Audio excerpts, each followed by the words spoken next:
Alors, parler de Lacan, c'est ce que je fais toujours, toutes les semaines à mon cours. Et j'ai parlé aussi de Lacan, surtout depuis sa disparition il y a 30 ans. J'ai parlé de Lacan à travers le monde.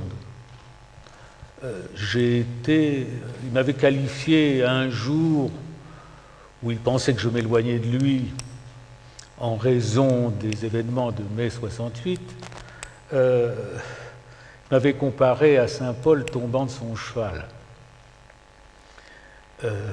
foudroyé par une révélation qui, cette fois-ci, n'aurait pas été la sienne. Eh bien, en fait, je suis devenu, pendant au moins 2 décennies, une sorte de Saint Paul de Lacan, à travers l'Europe, à travers l'Amérique latine, un peu aux États-Unis. Donc,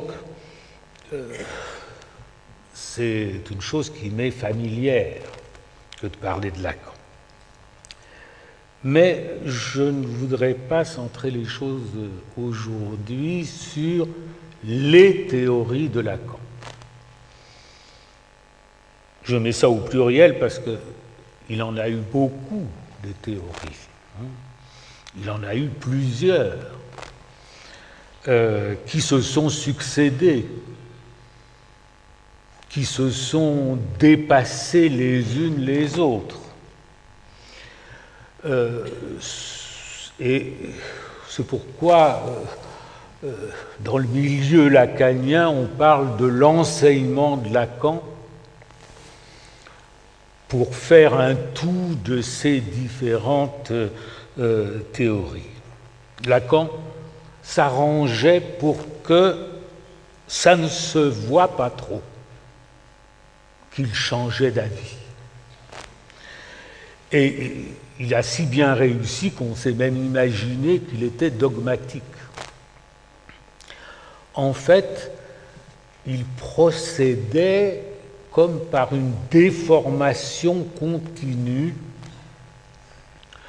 de son réseau de concepts, une déformation continue comme on en trouve en topologie. Vous savez que c'est ce point de vue mathématique qui permet, qui fait équivaloir les figures sans tenir compte de la métrique des distances. Ainsi, on peut gonfler une surface et elle garde la même définition. Donc, il y a beaucoup à dire donc, sur Lacan et sur ses théories. Et j'en ai beaucoup dit. Je voudrais aujourd'hui parler de Lacan comme d'une personne. Une personne que j'ai connue, et ce qui me ramène moi-même à ce que j'ai été jeune homme. C'est en effet ce dont je n'avais pas parlé dans mon cours jusqu'à il y a 2 ans. Je m'en suis expliqué. Ce qui m'intéressait d'élaborer, c'était à partir de Lacan un savoir valant pour tous.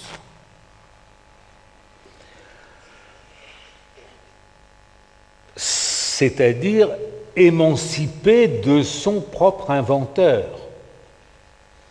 dont pourtant les traits singuliers frappaient tout le monde. Lacan ne ressemblait à personne. Il ne ressemblait à personne par beaucoup de traits de sa personne et aussi de sa façon de dire, de parler, d'écrire. Et c'était pour lui un problème constant que celui de la transmission de ce qu'il élaborait dans sa singularité, parce qu'il n'était jamais bien sûr que ça pouvait parvenir de l'autre côté. Et donc, je me sentais éminemment fidèle à son intention, en tentant de séparer ici le savoir de celui qui l'avait pour la première fois découvert, inventé et monté.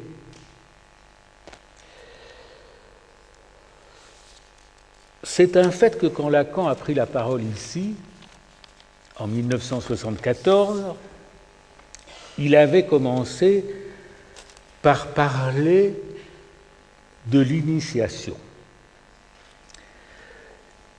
Et l'initiation, c'est précisément un savoir qui n'est pas émancipé de ceux qui le transmettent. L'initiation repose sur une opération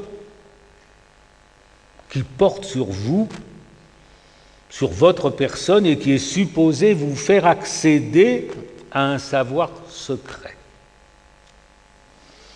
Et c'est une opération qui est aussi censée vous transformer dans votre être.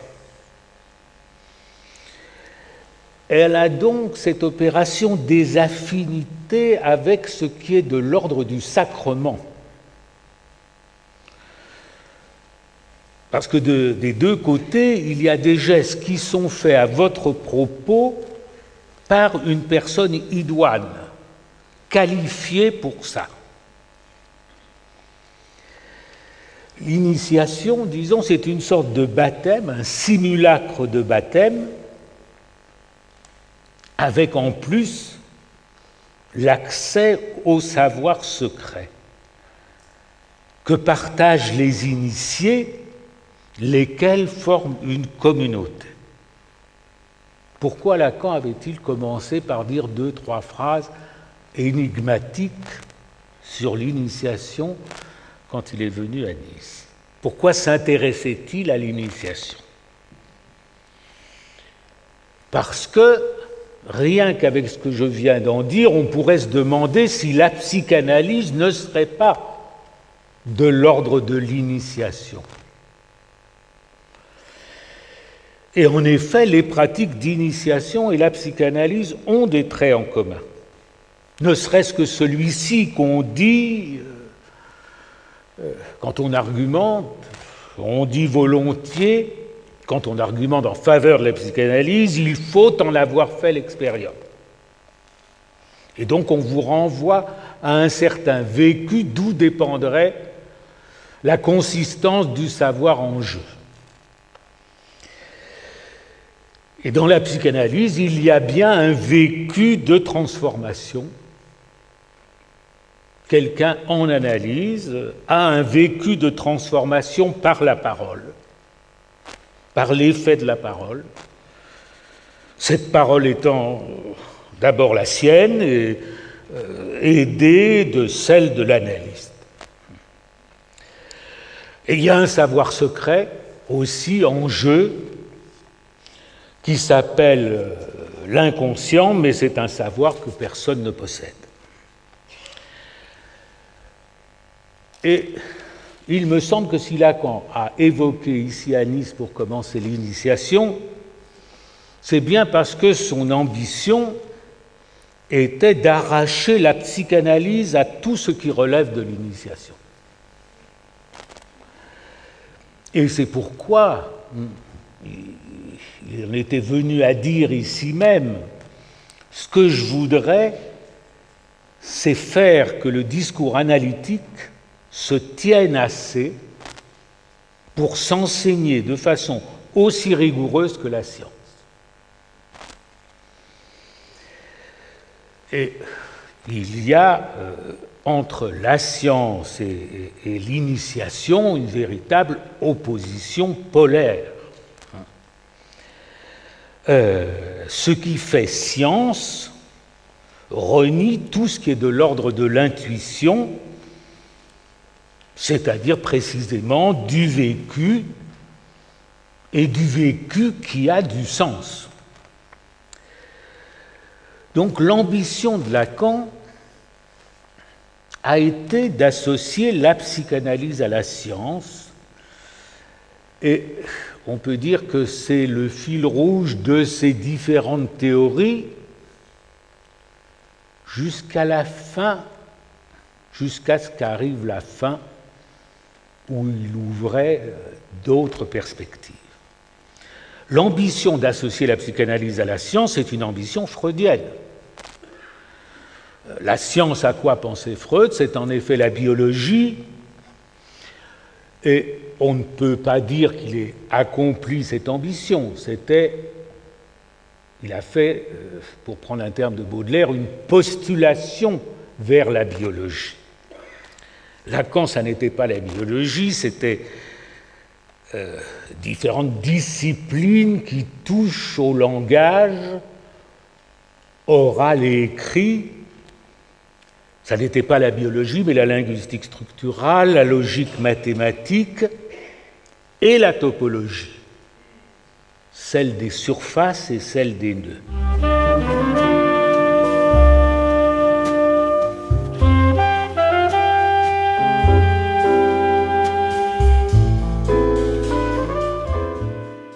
Et la topologie parce qu'elle permet des rapports beaucoup plus complexes entre des termes que les rapports que vous avez sur le plan stable, uni, infini, sur lequel se tracent les figures que nous avons apprises de la géométrie. Et de quoi se sert-on comme rapport entre les termes le plus communément? L'intérieur et l'extérieur, le dessus et le dessous, l'endroit et l'envers. Et le schéma que Freud lui-même avait proposé pour situer les termes du moi, du ça et du surmoi obéissent à cette géométrie élémentaire. Lacan, au contraire, a dépassé cette géométrie vers une topologie où on trouve des objets aussi singuliers que des surfaces qui se traversent elles-mêmes, des surfaces à un seul bord, puis les propriétés très singulières des nœuds, comme les propriétés borroméennes, et il lui semblait que pour situer des termes comme l'inconscient, le refoulement, la jouissance, il fallait disposer de rapports logiques beaucoup plus complexes que ceux que donne la géométrie de l'intérieur et de l'extérieur, etc. Car disons que la représentation ordinaire des concepts est beaucoup trop sommaire. La représentation ordinaire des concepts vise toujours à faire du concept quelque chose, de faire du concept le moyen de saisir. Donc, il y a toujours finalement du saisissable, et même du saisissable par la main. C'est cette captation par la main qui représente l'opération du concept. Et au fond, ce qui a intéressé Lacan, c'est au contraire les représentations, si je puis dire, de l'insaisissable. Et pour cela, il fallait aller au-delà de cette captation manuelle du concept. Donc, Lacan avait l'idée, au fond, que nous ne nous servons que d'une portion très congrue, très limitée des possibilités de la pensée. Et en faisant référence à la topologie, ce n'est pas simplement de la manipulation, c'était vraiment chez lui l'effort pour élargir le champ de ce que nous utilisons des possibilités de la pensée. Et c'est pourquoi d'ailleurs la topologie de Lacan n'est pas seulement dans ses schémas topologiques. D'ailleurs, il faut remarquer que dans son œuvre écrite, alors qu'il se référait dans ses cours volontiers, qu'il dessinait au tableau ces figures topologiques assez complexes, dans ses écrits, il n'a jamais dessiné une seule figure topologique. alors que ça l'a occupé pendant 20 ans. Et ça m'avait d'ailleurs frappé. Et si je puis glisser ici une anecdote, je me souviens fort bien du docteur Lacan ayant entrepris de répondre à une demande de l'hôpital Sainte-Anne au début des années 70 et ayant rédigé une dizaine de pages et se demandant, il rédigeait ça en général pendant les grandes vacances, juillet, août, et se demandant, au fond, par quoi continuer. Il voulait donner un texte un peu plus fourni. Il avait rempli la première partie, se demandait à quoi consacrer la suite de son texte. Comme c'était les vacances, je me trouvais là. J'ai un lien de famille avec lui. Je me trouvais aussi là. Et je lui ai dit, docteur, puisque je m'adressais à lui comme ça, on ne trouve pas dans vos écrits une seule figure de topologie, il serait peut-être temps de vous y mettre. Et quelle bonne idée! Et vous trouvez en effet dans ce texte qui s'appelle L'étourdi, à un moment, il y a une rupture et commence la topologie de Lacan. Et le tour de force qu'il fait, c'est qu'il ne désigne pas une seule figure de topologie, mais qu'il les décrit. Il les décrit dans le texte. Et donc, la dernière occasion qu'il laisse une figure de topologie écrite par lui, c'est ainsi évanoui. Et je crois que, en fait, la topologie de Lacan n'est justement pas dans l'image, c'est dans l'image des surfaces et des nœuds. Sa topologie est même présente dans sa phrase. Et d'ailleurs, si vous songez au titre du séminaire « Ou pire », ces trois petits points « ou pire », au fond, ils vous donnent, c'est assez élémentaire, mais ils vous donnent une phrase avec un trou. Une phrase où il manque un terme, c'est au fond rendre présent le trou qui est celui de la variable logique. Mais au fond, comment peut-il être même ce titre répertorié par les bibliothécaires? Ils vont sans doute le placer au haut de « ou pire », mais c'est laisser tomber ce qui est une partie très importante de la phrase, à savoir les trois petits points qui sont la marque de la place vide de cette phrase. Et donc, la phrase de Lacan, la phrase écrite de Lacan, phrase enroulée, est comme une surface à un seul bord. Et tantôt, c'est des phrases dont on peut dire qu'elles sont des nœuds où les termes communiquent entre eux bizarrement. Et je parle là des écrits de Lacan, disons ceux d'après 1966, qui est la date de parution de son recueil écrit. C'est les textes d'après 1966 qui sont dans le deuxième recueil qui s'appelle « Autres écrits » et qui est un recueil posthume. Et on le voit au fond passer de la syntaxe latine de ses débuts, la syntaxe pré-latine de ses débuts, à une syntaxe lacanienne.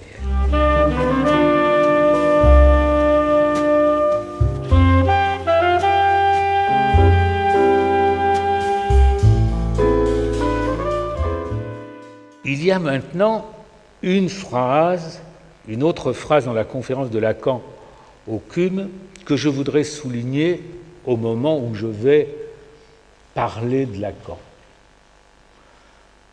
la personne, ou Lacan avec son corps, en effet, pas simplement avec sa pensée. Il disait ici même cette phrase très singulière: être un déchet est ce à quoi aspire sans le savoir quiconque est un être parlant.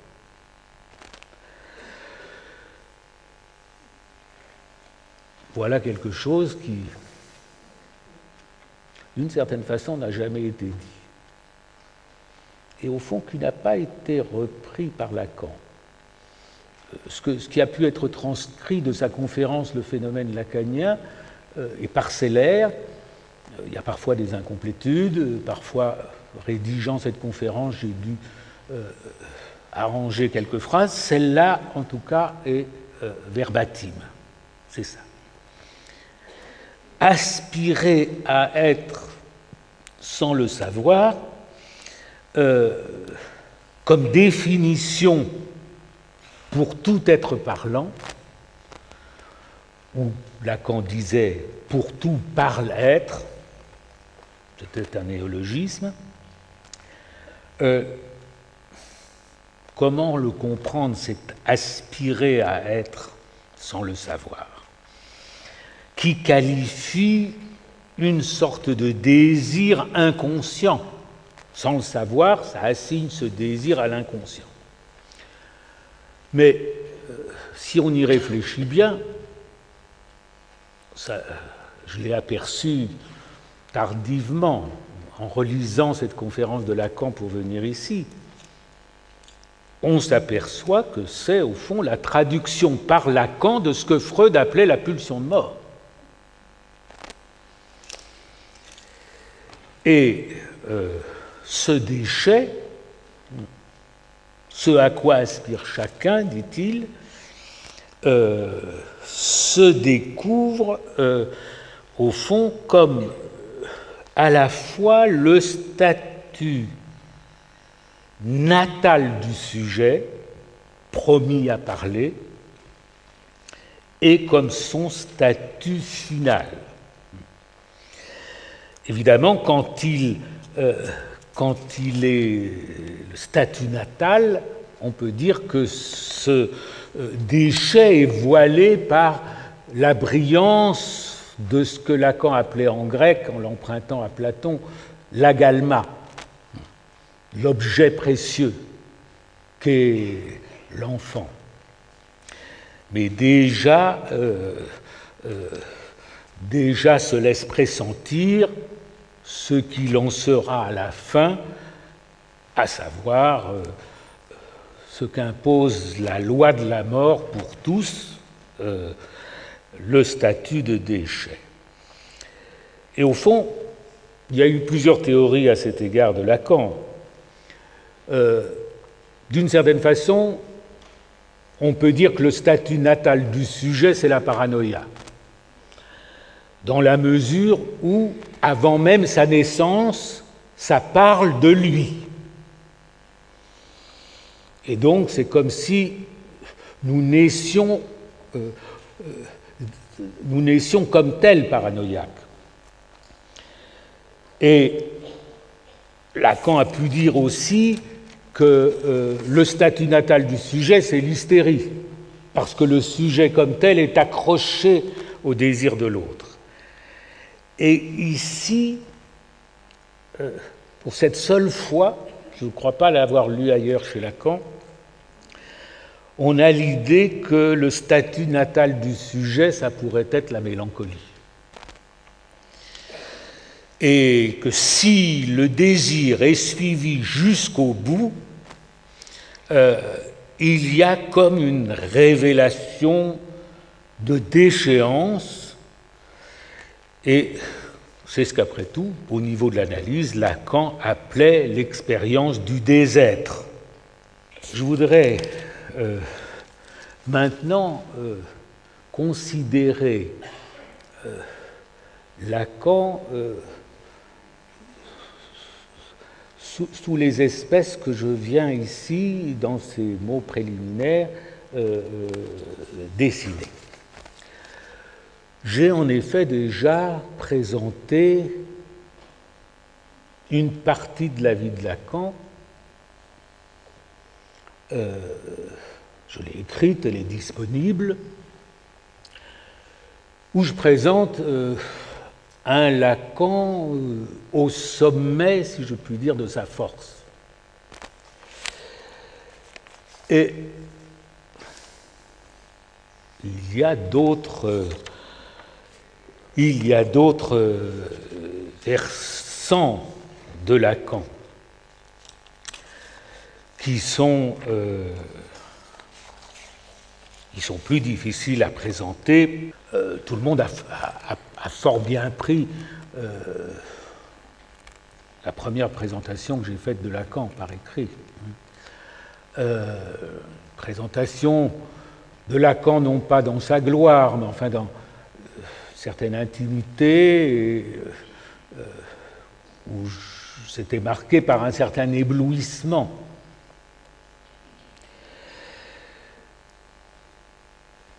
Vers 1980, 79-80, Lacan était toujours Lacan. Il est mort en 81, je précise. C'est-à-dire il y a 30 ans exactement. Lacan était toujours Lacan. C'est-à-dire c'était toujours, là, quand il approchait les 80 ans, c'était toujours l'homme pressé, pour reprendre un titre de Paul Morand, l'homme fonceur, l'homme exigeant. Mais 2 ans avant ce qui allait être sa mort, son humeur s'était assombrie.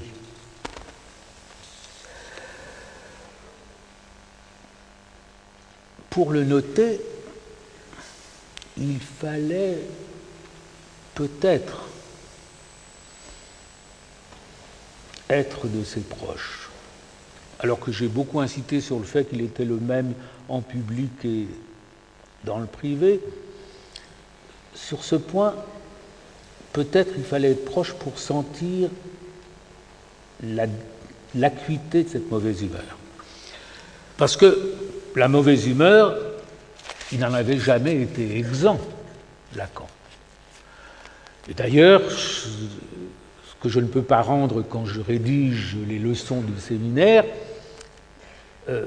c'est le ton de colère que presque invariablement il prenait vers à la fin du 2e tiers de sa leçon. Il y avait un moment où Lacan montrait par ses gestes, par son ton, qu'il était en train de se battre, de combattre et en même temps de fustiger. Et c'était très singulier de voir comme là, il faisait naître par ses propres gestes comme une armée d'opposants qu'il était en train de repousser à grands coups de phrases. Mais je fais un geste de sabre. Donc Lacan n'avait jamais été exempt de mauvaise humeur. Et au fond, sa mauvaise humeur allait de pair avec son impatience.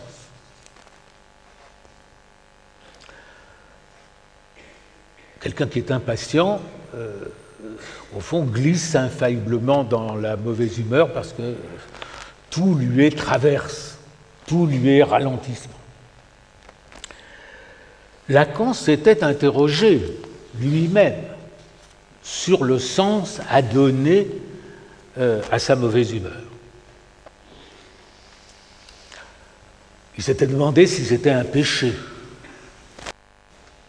comme la tristesse qui s'embrouille,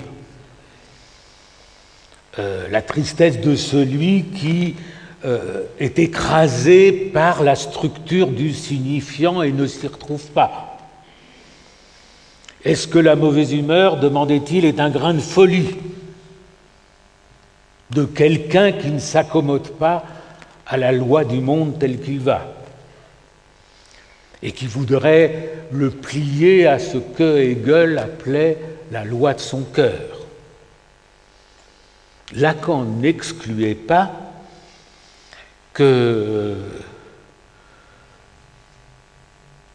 la mauvaise humeur soit ce qu'il appelait une touche, une vraie touche du réel.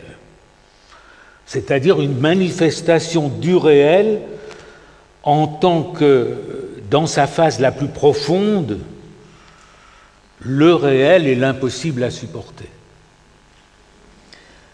Et par là, la mauvaise humeur gagne cette dignité qu'on puisse en la dire, enfin, qu'elle signe le rapport au réel. Cependant, par le passé, avant 1979, Lacan était quand même le plus souvent de bonne humeur que de mauvaise.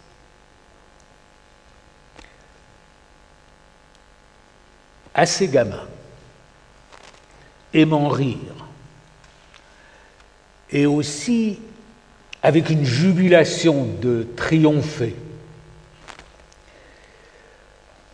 Pour le dire le plus simplement du monde, ce qu'on n'attend pas forcément d'un lacanien, il y avait une joie de vivre, Lacan. Une joie de vivre qui était éclatante. Et d'ailleurs, il professait que la comédie est plus profonde que la tragédie, parce qu'elle dénude l'enjeu de toute l'affaire, la clé du mystère. La clé du mystère qui serait le phallus. Et que, quand il s'est beaucoup intéressé au théâtre classique français, eh bien, il notait que la comédie, enfin, il avait noté son opinion que la comédie allait plus loin que la tragédie parce qu'elle allait jusqu'à dévoiler cet enjeu. Il faisait d'ailleurs du phallus comme la lettre volée de ce qu'on appelle la condition humaine, avec sa fonction aussi évidente que méconnue. Certes, dans ses théories ultérieures, il ne disait plus ça, mais que le phallus n'était qu'un semblant habillant un réel moins avenant, si je puis dire. Seulement, désormais, à partir de 1979, la morosité l'emportait chez Lacan. Il n'avait jamais été très loquace en privé, Lacan. C'est à son séminaire qu'il était volubile. Or, depuis la fin 1978, il parlait peu à son séminaire, voire plus du tout. On a beaucoup spéculé sur ce silence de Lacan à son séminaire. Qu'est-ce qu'il faisait à son séminaire? Il dessinait. Il dessinait des nœuds. Il s'embrouillait dans ses dessins. Il recommençait. Au moins, on ne pouvait pas lui imputer de lâcheté morale, celle qu'il blâmait chez le déprimé. Il ne renonçait pas. Dessiner, soutenir sa parole avec des équations et des figures topologiques tracées au tableau, il l'avait toujours fait. Et tous ces séminaires étaient parcourus d'un mouvement de va-et-vient entre la parole et l'écriture. Depuis le début, depuis qu'il s'y était mis. Il fallait qu'il y ait le tableau, des signes écrits sur le tableau, parfois marmonnait-il quelque chose en écrivant, qui parfois n'était pas entendu par la sténographe, ce qui me pose certains problèmes, bien sûr, quand je rédige ça. Et puis, ensuite, il s'adressait à son auditoire, et ainsi, ces séminaires sont parcourus par ce mouvement de va-et-vient. Et ainsi, on a d'un côté une parole qui avait une rhétorique très flexible et nuancée, et qui vous introduisait à la discipline de ces formules chiffrées, qu'il trouvait ensuite à imager, illustrées par des petites histoires qui sont nombreuses, qu'il appelait des apologues et qui sont nombreux dans ses séminaires. Par exemple, il commençait par vous intéresser à la clinique du fantasme. De la diversité des phénomènes qu'on appelle fantasmes en psychanalyse, il dégageait une structure, c'est-à-dire la récurrence d'une corrélation invariable. Le sujet ne se soutient pas en présence de l'objet du fantasme, il s'évanouit, il s'éclipse, il se barre. Donc, il écrivait, je n'ai pas de tableau ici, un sigle avec un S, une barre, un petit losange qui veut dire relation et un petit A qui désignait l'objet. Et il traitait cela comme un algorithme fait pour permettre, comme il le disait, 20 et 100 lectures différentes. Et cette algèbre, à quoi il se référait volontiers, il y en a bien d'autres, avait la vertu de susciter des rapprochements inédits, des homologies étonnantes. Et voilà qu'à partir de la fin de l'année 78, Lacan restait muet. Lui-même, comme en fading, en disparition devant les dessins qu'il traçait, qu'il corrigeait, qu'il multipliait. Il semblait, Lacan, ne plus s'adresser qu'au tableau noir lui-même. Le grand autre devenu son seul interlocuteur. Son auditoire était réduit à l'observer se battre avec les dessus-dessous de ses nœuds mis à plat.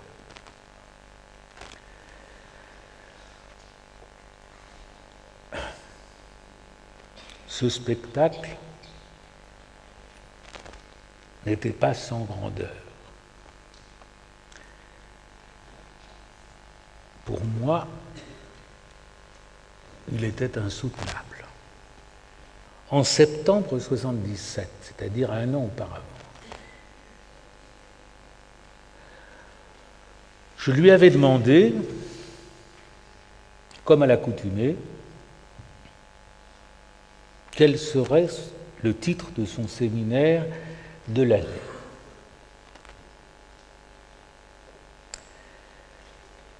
Il avait planté son regard dans le mien, avait marqué un temps, puis m'avait lâché le moment de conclure.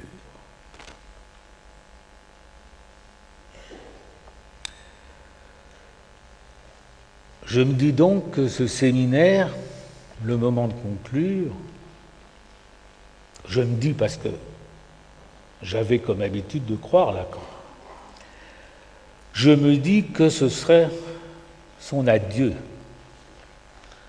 son goodbye to all that, qui est un titre de l'écrivain anglais Robert Graves. Je me dis que le vieux Luther avait un genou en terre, qu'il était lucide, qu'il ne fardait pas la vérité, qu'il ne l'avait jamais fait. Et au fond, je me dis qu'il avouait haut et fort qu'il avait fait son temps et qu'il le savait. À ma surprise, tout le monde reçut ce titre comme si, ça n'avait pas ce poids-là.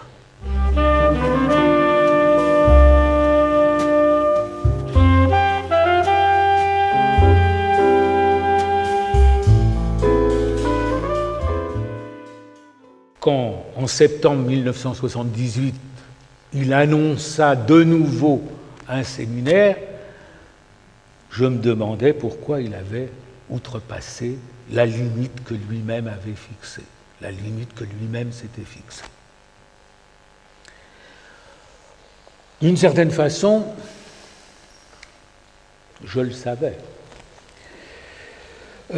C'était lui, ça. Persévérer, ne rien lâcher, tenir jusqu'au bout et jusqu'au bout du bout.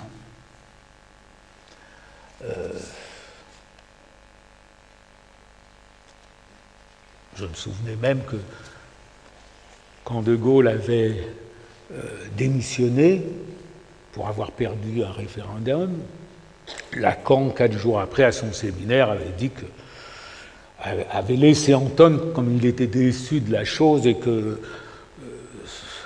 quand on était vraiment sérieux, on ne démissionnait pas. Bon. Et donc,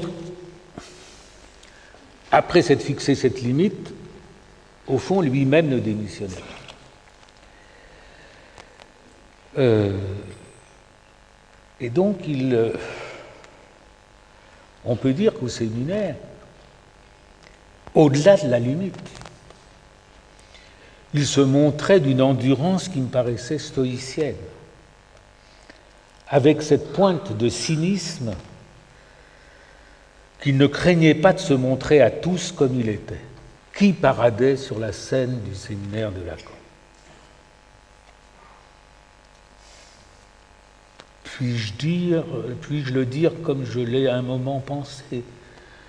Un monstre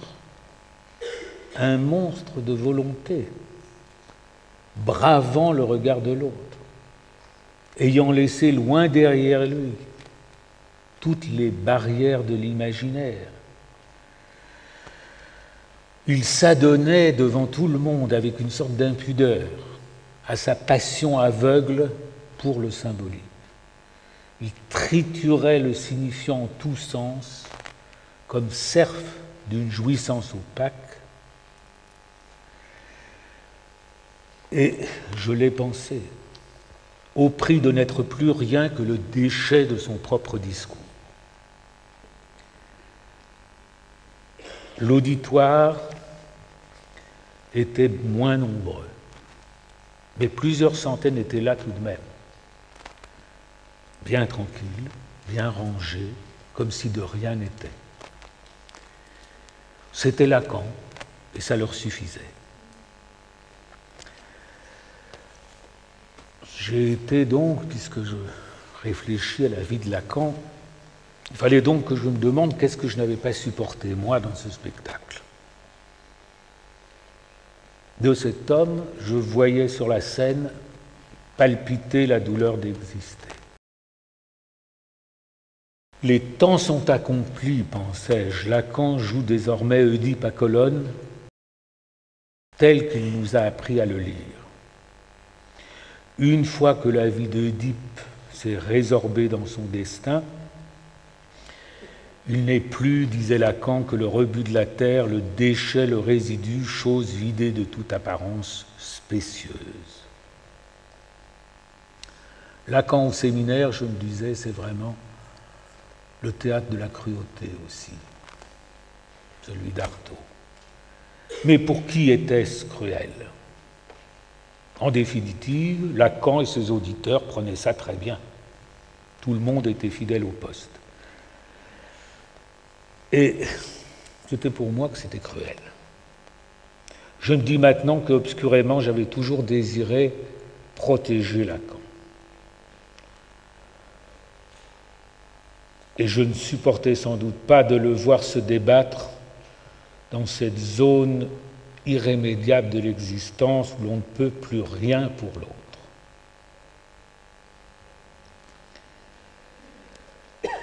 L'objet de sa passion était en vérité peu de choses.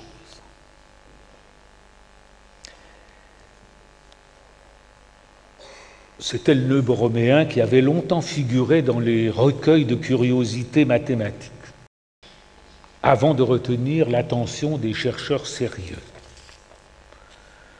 Il avait fallu qu'une jeune femme le pêche dans le cours de mathématiques du nommé Guilbeault, qui avait enseigné des mathématiques à Lacan, qui était un ami. Il a fallu que cette jeune femme pêche ce nœud dans le cours de Guilbeault qu'elle suivait à l'école pratique des hautes études et de lui rapporte. C'était le nœud borroméen, prenez 3 ronds de ficelle, ils sont 2 à 2 indépendants, et si vous les mettez à 3 d'une certaine façon, ils sont inséparables. Et ce fut pour Lacan un coup de foudre, comme un coup de foudre. On le voit apporter tout chaud, ce nœud borroméen, à son séminaire le 9 février 1972. Et il déclare d'emblée que c'est fondamental pour le discours analytique. Et on voit bien qu'il ne sait pas encore ce qu'il en fera. La chose se mine et le 15 mai de l'année suivante, dans le séminaire 20, il fait de ce nœud la meilleure métaphore de ceci que nous ne procédons que de l'un. La 3e fois est la bonne, le nœud monte sur la scène pour ne plus la quitter. Et Lacan, jusqu'à la fin, ne lâchera plus ce nœud, ou plutôt c'est le nœud qui ne le lâchera plus. Le nœud borroméen, ce fut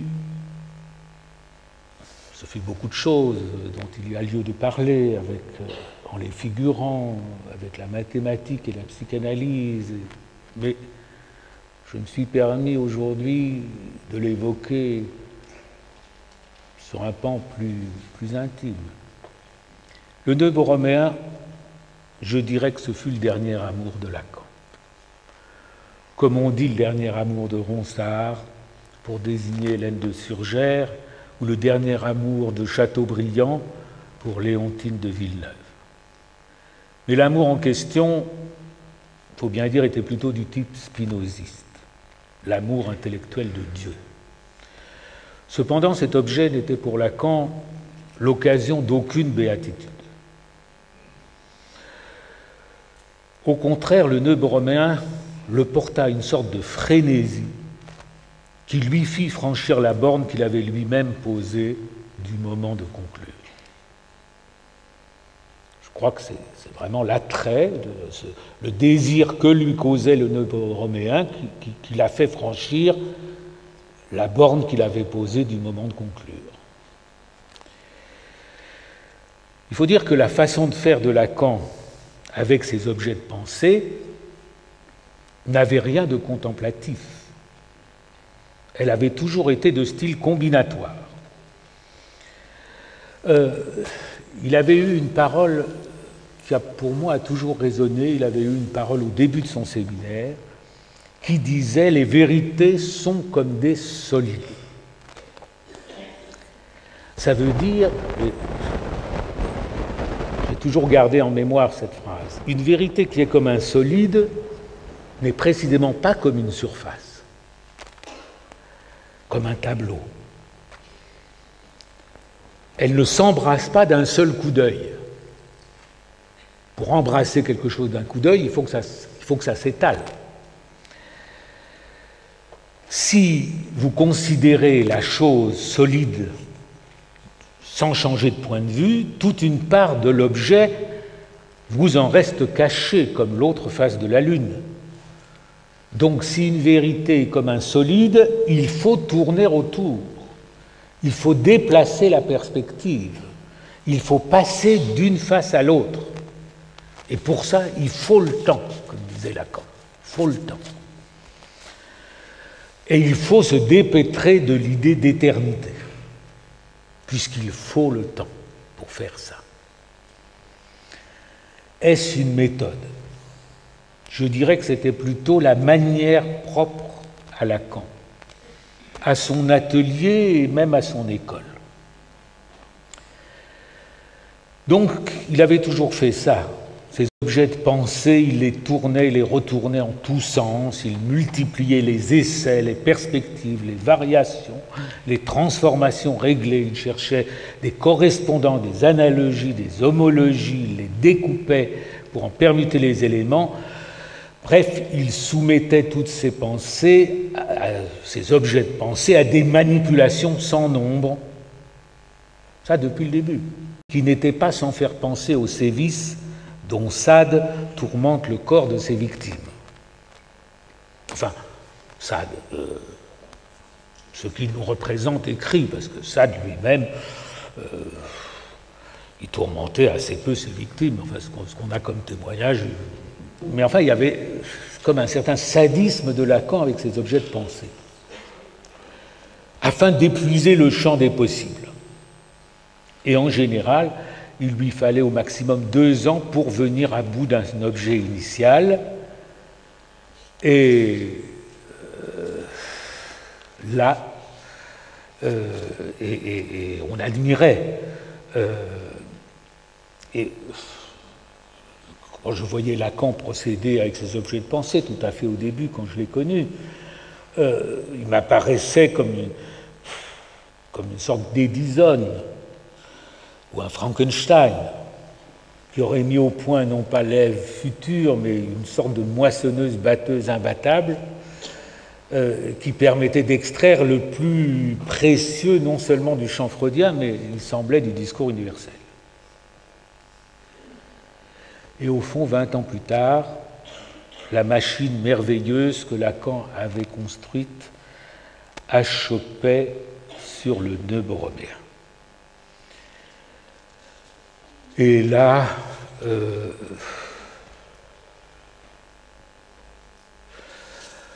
avec le moment de conclure, le nœud est toujours là, combiné avec des surfaces, avec la bande de Möbius, avec le tore. Lacan griffonne sans cesse à son bureau, dans son lit, maintenant à table.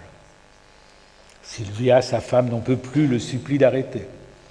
Il s'enferme pour de longues conciliabules avec des jeunes mathématiciens qu'il a intéressés à sa recherche. Désireux de l'arracher à sa frénésie, je lui rappelle que jadis, il reprenait à son compte la parole de Picasso. Je ne cherche pas, je trouve. Et je me moque. Eh bien maintenant, c'est plutôt je ne trouve pas, je cherche. Il cite mon méchant dit au séminaire. J'attends qu'il me décoche un trait. Point du tout, il confesse qu'il en est bien ainsi et persévère. Le sol de son cabinet est maintenant jonché de cordes, les patients les contournent pour se glisser vers le divan. Donc, Lacan alla au-delà de ce qu'il avait lui-même fixé comme limite, le moment de conclure. Le nœud avait résisté, Lacan s'acharnait sur lui, fallait-il en rire, fallait-il en pleurer? Bon, voilà, je vous ai évoqué un Lacan dont je n'ai jamais parlé, le Lacan de presque la fin, qui est comme l'envers de celui que j'avais décrit dans Vie de Lacan, qui nous réunit aujourd'hui, et donc voilà.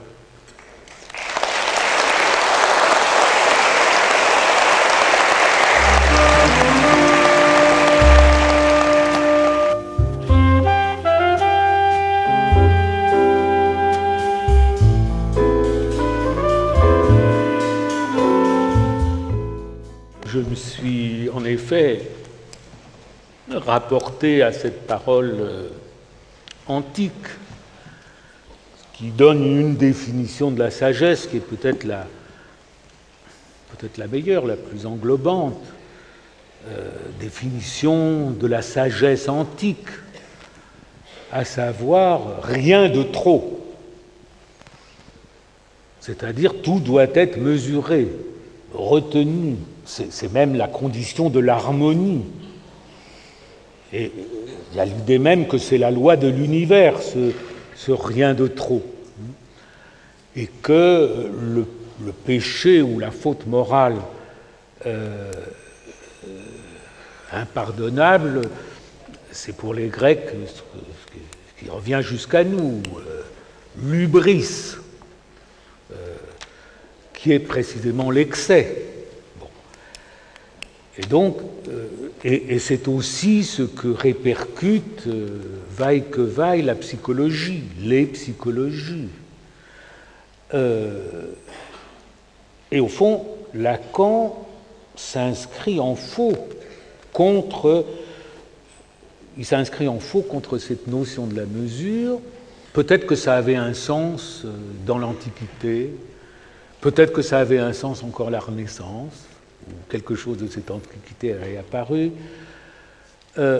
mais peut-être que pour ça avoir un sens, ça veut dire peut-être que ça calmait quelque chose de leur jouissance. Peut-être que ça leur faisait du bien à eux de se régler sur le rien de trop. Mais qu'à partir du moment où la science a émergé, le monde de l'harmonie et de la mesure a été volatilisé pour toujours. Poiré, qui était un épistémologue que Lacan révérait, auprès de qui, enfin, qu'il connaissait, qu'il révérait comme un grand homme, un grand penseur, avait écrit un livre qui s'appelle « Du monde clos à l'univers infini » et qui traduit ça. Que pour les anciens, pour tout ce qui précède le discours de la science, en définitive, l'image du monde reste close. Et alors, il y avait même l'idée que Freud a répandue aussi, que l'homme se pouvait se sentir au centre. Il n'était certainement pas la partie la plus précieuse de ce monde clos, puisque ce qui était le plus précieux, c'était ce qui était le plus haut, c'était les sphères célestes. Bon. Mais enfin, un monde clos et harmonique, harmonieux, qui a été volatilisé par la science, par le discours de la science. Et on ne sait plus où ça s'arrête. Et on peine à savoir où ça a commencé. Et en tout cas, ça dépasse toute mesure, ça dépasse toute pensée possible, ça dépasse toute représentation saisissable, ça dépasse le concept comme opération de saisir. Et profondément, disons, ce discours et ses conséquences, au fond, si on veut supposer un être avant harmonieux, eh bien, ça le disloque. Et alors, disons, il y a deux thèses là qu'on peut faire valoir, ou bien, voilà, c'est comme ça pour nous aujourd'hui. Et c'est comme ça que, au fond, nous arrivons, même notre pathologie, nous pouvons la présenter comme toute faite d'addiction. Maintenant, ça se passe aujourd'hui. L'addiction, c'est-à-dire la pathologie du trop. Et précisément où la mesure ne peut pas être retrouvée. Donc on peut dire, voilà, c'est ce qui est moderne depuis la science. Mais on peut dire aussi que c'est là présent depuis que dans cette espèce on parle. Que l'être parlant comme tel, que la parole elle-même détraque ses fonctions, les décale, les déplace de telle façon que la mesure ne trouve pas à être jamais rétablie. Et Lacan, au fond, on peut trouver chez Lacan qu'il joue tantôt sur la corde récente et tantôt sur la corde essentielle. Tantôt, c'est vraiment la conséquence du discours de la science, mais parce que déjà, le seul fait de parler empêche les fonctions humaines de s'accorder, de se limiter. Bon. Alors, la mauvaise humeur,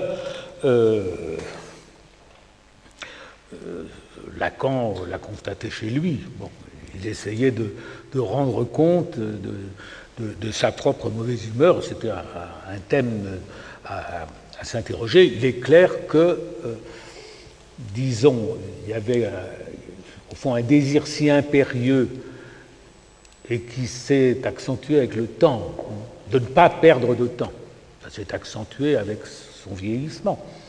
De ne pas perdre de temps, c'était là présent avant aussi, mais c'est devenu si fort que, en effet, toute chose qui n'était pas strictement inscrite sur chemin et pour le lui faciliter devenait un obstacle enfin immonde, épouvantable, etc.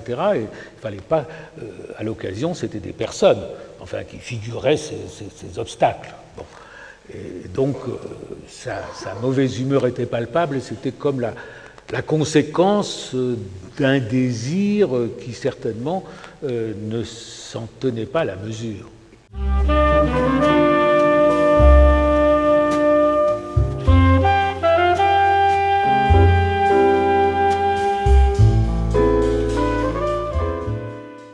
Vous savez, au fond, je n'ai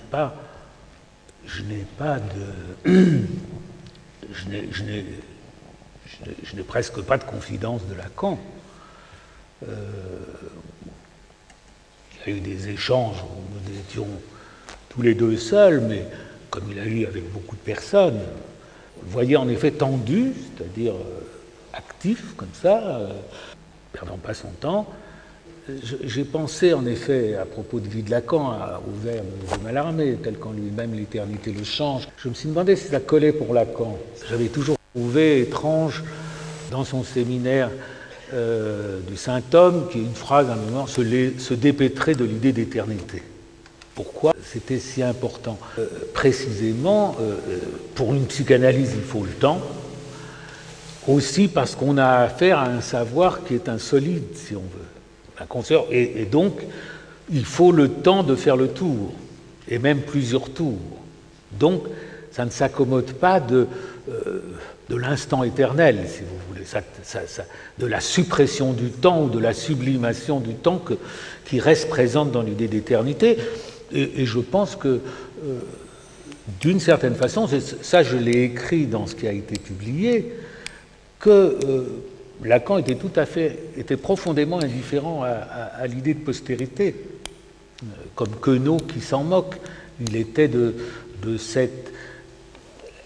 Lacan, il a été du cercle de ceux qui gravitaient quand même à Saint-Germain-des-Prés, où il y avait à l'époque de l'existentialisme, de Sartre et de son groupe.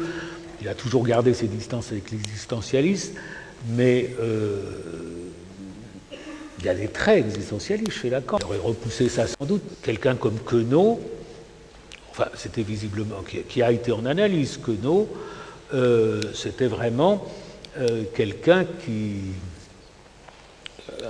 était pour Lacan une sorte de familier. Il y a Queneau aussi se moque de l'idée de postérité, et vraiment Lacan c'était plutôt la vie telle qu'elle est jusqu'au bout, sans s'embarrasser de cette fantasmagorie. Alors, évidemment, il a fait le minimum pour quand même protéger ses séminaires. Si on veut, rendre les confiants. Il a fait ça, oui. Mais d'abord, j'en ai fait un certain nombre de son vivant, et je n'ai jamais senti chez lui l'idée de se changer en statut, parce que c'est quand même ce qu'il y a dans le vers de Mallarmé. Il y a l'idée en effet, d'être changé né variéture en statut. L'idée de Lacan, c'est plutôt que tout un chacun qui parle finit comme le déchet qu'il aspire à être. Et il y a d'ailleurs une phrase qu'il a prononcée ici, où il évoque tous les gadgets qui sont justement tous ces objets du discours de la science qui finissent démantibulés à la décharge, et il dit « c'est le sort de tout être parlant ». Donc il est occupé à cette date aussi par cette représentation, tel qu'en déchet, le temps me change, qui est quand même, au fond, beaucoup plus... j'allais dire beaucoup plus réaliste, enfin. C'est une opposition du réalisme au symbolisme.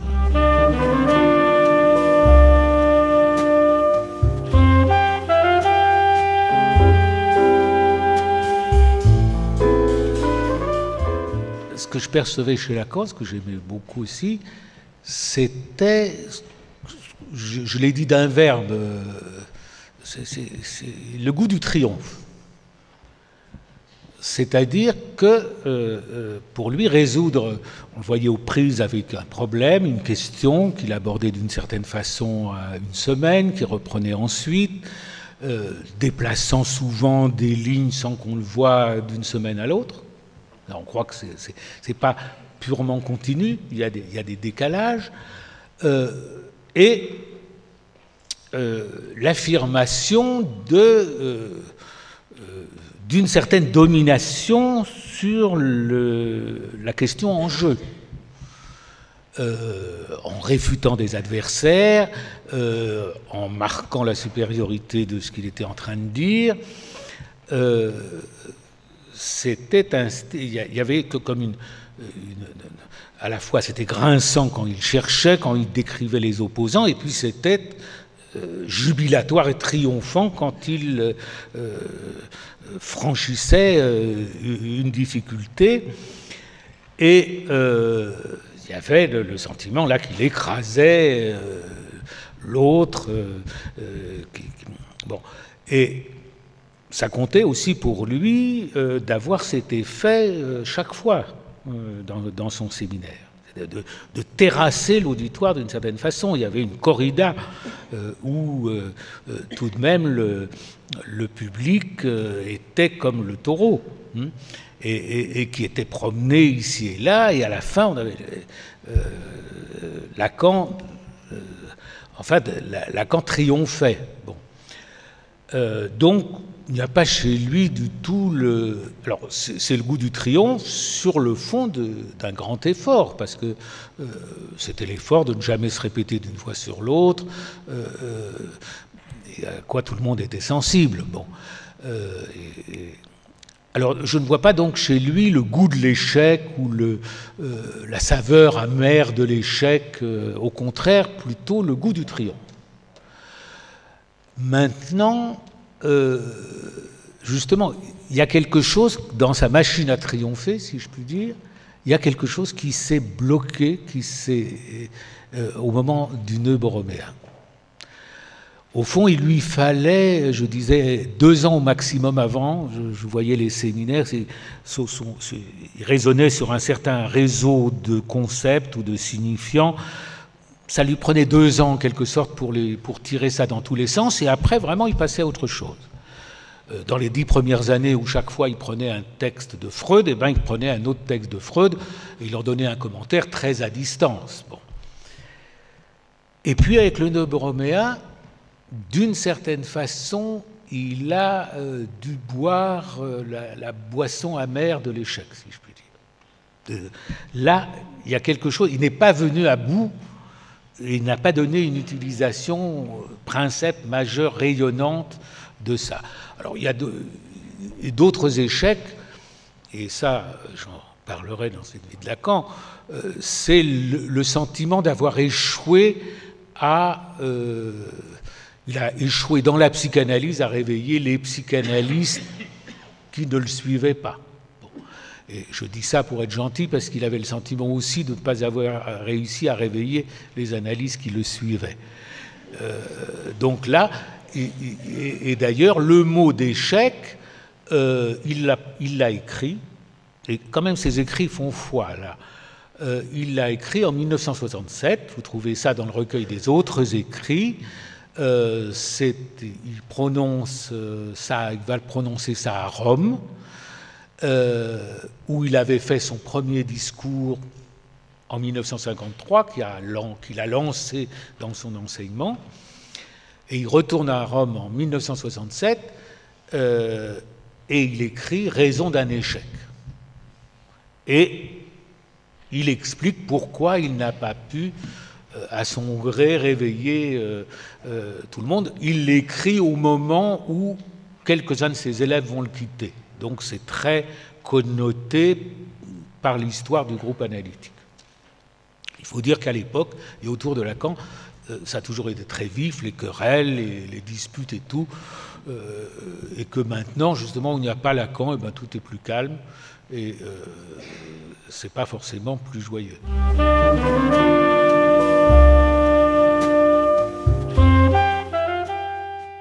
Il est certain que à la fois quelque chose a pu se maintenir de l'enseignement de Lacan. Vous savez, beaucoup de gens faisaient ce qu'ils pouvaient pour que ce ne soit qu'un météore, Lacan, avec l'idée qu'une fois que sa personne ne serait plus là, avec son charme particulier, son charisme, que tout ça disparaîtrait sans laisser de traces, ce qui est arrivé à beaucoup de groupements qui ne tenaient que par le prestige, la gloire d'une personne. Je crois que moi-même et la génération ma génération, les gens avec qui j'ai travaillé, que parfois j'ai enseigné, parfois que j'ai analysé, je crois que nous avons montré que quelque chose était capable de survivre à Lacan, de son enseignement, et que j'ai l'impression que ça s'est gagné, pas seulement en France, mais dans le monde, que ça se répercutera, que j'ai pris le temps de parler de Lacan comme d'une personne. Le travail de transmission, me semble-t-il, est bien enclenché. Et que donc, 30 ans après la mort de Lacan, nous avons quand même réussi à ce qu'il soit d'actualité.